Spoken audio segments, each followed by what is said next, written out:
திருவண்ணாமலை மாவட்டம் செங்கம் அடுத்த கடலாடி காவல் நிலையம் எல்லைக்குட்பட்ட காஞ்சி பகுதியில் அப்ரூக் மனைவி பிரவீன் என்பவர் 3 சக்கர வாகனத்தில் வெங்காயம், தக்காளி, காய்கறிகள் வியாபாரம் செய்து வந்த நிலையில் கடலாடி காவல் நிலைய சிறப்பு உதவி ஆய்வாளர் விஸ்வநாதன் என்பவர் பொதுமக்களுக்கு இடையூறாக சாலையில் நின்று வியாபாரம் செய்யக்கூடாது என கடந்த 3 நாட்களாக எச்சரித்து வந்ததாக கூறப்படுகிறது.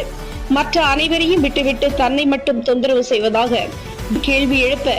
ஆத்திரமடைந்த காவல்துறை அதிகாரி பாக்கியதாக அதில் பர்வீன் இரத்த காயங்களுடன் காவல்துறை அதிகாரிகளுடன் வாக்குவாதத்தில் ஈடுபடும் வீடியோ சமூக வலைதளங்களில் வெளியாகி பரபரப்பை ஏற்படுத்தியுள்ளது. மேலும் பர்வீன் சிகிச்சைக்காக திருவண்ணாமலை அரசு மருத்துவமனையில் அனுமதிக்கப்பட்டு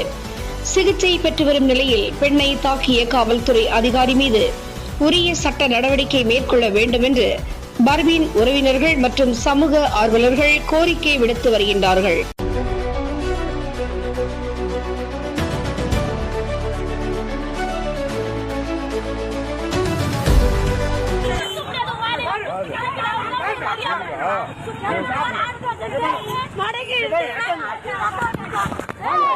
போன் மல்ல கை வச்சா